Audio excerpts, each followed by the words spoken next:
दो बैसाखियों पर टिकी मोदी सरकार नहीं चलेगी, ये बात संजय राउत ने कही है। उन्होंने लालू यादव के बयान का समर्थन किया है। दरअसल आरजेडी अध्यक्ष लालू यादव ने केंद्र सरकार को लेकर बड़ा बयान दिया था। लालू ने कहा था कि दिल्ली की मोदी सरकार कमजोर है और ये अगस्त तक गिर जाएगी। इसके बाद संजय राउत का बड़ा बयान आया, लेकिन सवाल ये उठता है कि इस बात में कितना दम है। क्या सच में बीजेपी की सरकार चली जाएगी? चलिए आज आंकड़ों पर गौर करते हुए समझते हैं पूरा मामला कि क्या कुछ हो सकता है। सबसे पहले तो ये जान लीजिए कि बीजेपी के लिए सबसे अहम इस वक्त कौन है। तो जवाब आप जानते ही हैं, टीडीपी और जेडीयू।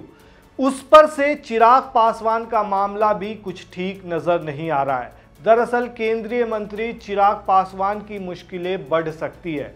दिल्ली हाई कोर्ट में उनके निर्वाचन को चुनौती दी गई है। एक महिला ने याचिका दायर कर उन पर चुनावी हलफनामे में आपराधिक रिकॉर्ड छिपाने का आरोप लगाया है। ऐसे में अगर उनकी सांसदी पर खतरा आता है तो उनके 4 सांसद टूट भी सकते हैं। जी हां, इस मुद्दे पर बाद में बात करेंगे। सबसे पहले टीडीपी की बात करते हैं। दरअसल आंध्र प्रदेश के मुख्यमंत्री चंद्रबाबू नायडू ने गुरुवार को पीएम मोदी से 20 मिनट की मुलाकात की। मीटिंग का वक्त भले ही कम था, लेकिन चंद्रबाबू नायडू की डिमांड लिस्ट बहुत लंबी थी। उन्होंने पीएम नरेंद्र मोदी के सामने मांग रखी कि आंध्र प्रदेश के लिए अलग से बजट आवंटित किया जाए। उन्होंने सड़क परिवहन मंत्री नितिन गडकरी, कृषि मंत्री शिवराज सिंह चौहान समेत कई मंत्रियों से मुलाकात की और अपनी डिमांड रखी। केंद्र की एनडीए सरकार में बड़ी हिस्सेदारी रखने वाले चंद्रबाबू नायडू को इस बात का एहसास है कि आंध्र को विशेष राज्य का दर्जा नहीं मिल सकता। ऐसे में उनकी मांग स्पेशल पैकेज पर आ गई है। सूत्रों का कहना है कि उन्होंने पीएम मोदी से आंध्रा को 13 लाख करोड़ रुपए के कर्ज का मुद्दा उठाया है, मतलब पीएम मोदी के सामने। नायडू ने कहा है कि ऐसी स्थिति पहले की जगन मोहन रेड्डी सरकार के दौर में बनी, जबकि राज्य में कोई इंफ्रास्ट्रक्चर भी तैयार नहीं हुआ है। उनकी एक बड़ी मांग ये भी थी कि अमरावती को राजधानी के तौर पर तैयार करना है। उनके लिए फंड की कमी है, इसलिए मोदी सरकार की ओर से यदि मदद मिल जाए तो यह काम तेजी से पूरा हो सकेगा। पीएम नरेंद्र मोदी से मुलाकात के बाद नायडू ने सड़क परिवहन मंत्री नितिन गडकरी से भी मीटिंग की। इस दौरान उन्होंने राज्य में हाईवेज के विकास के लिए फंड की मांग की। यही नहीं, इसके बाद उन्होंने कृषि मंत्री शिवराज चौहान से भी बात की। वहीं उन्होंने मुलाकात के बाद ये भी कहा कि उनका दल पहले ही कह चुका है कि मुसलमानों को दिया गया आरक्षण सामाजिक न्याय के लिए है, न कि तुष्टीकरण के लिए। उन्होंने कहा कि राज्य में मुसलमानों का आरक्षण जारी रहेगा। अब सवाल यह है कि मोदी सरकार नायडू की भारी भड़कम डिमांड पूरी करेगी या नहीं। शायद नहीं।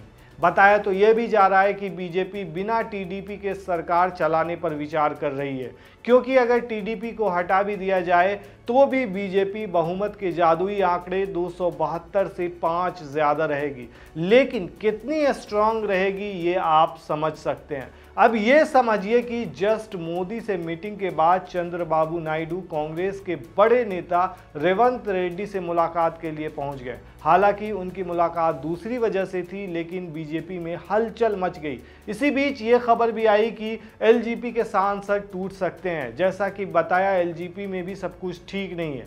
अब बात करते हैं नीतीश कुमार की। नीतीश कुमार का इतिहास ही अपने आप में बहुत कुछ कहता है। वो पलटेंगे और फिर देश की सत्ता पलट जाएगी। मतलब जेडीयू के पास 12 सीट है और ये 12 बीजेपी का 12 बजा सकता है। वहीं दूसरी तरफ राहुल गांधी अलग ही अंदाज में नजर आ रहे हैं। ऐसे में बीजेपी चारों तरफ से घिरती हुई नजर आ रही है। राहुल गांधी जिस तरीके से अटैकिंग मोड में नजर आ रहे हैं और गुजरात के दौरे के दौरान उन्होंने जो भी भाषण दिया है वो बीजेपी के खिलाफ पूरी तरह से दिया है। ऐसे में अगर गौर किया जाए तो बीजेपी चारों तरफ से घिरती हुई नजर आ रही है। जहां चंद्रबाबू नायडू की जो डिमांड है वो काफ़ी भारी भरकम मानी जा रही है और उनकी मुलाकात रेवंत रेड्डी से हुई है और फिर नीतीश कुमार का भी भरोसा नहीं कर सकती है बीजेपी, क्योंकि इतिहास इस बात का गवाह है। ऐसे में ये तो माना जा रहा है कि बीजेपी चारों तरफ से घिर चुकी है। और आपको क्या लगता है दोस्तों, क्या बीजेपी की सरकार गिर जाएगी या नहीं गिरेगी? हमें कमेंट में ज़रूर बताएं। शुक्रिया।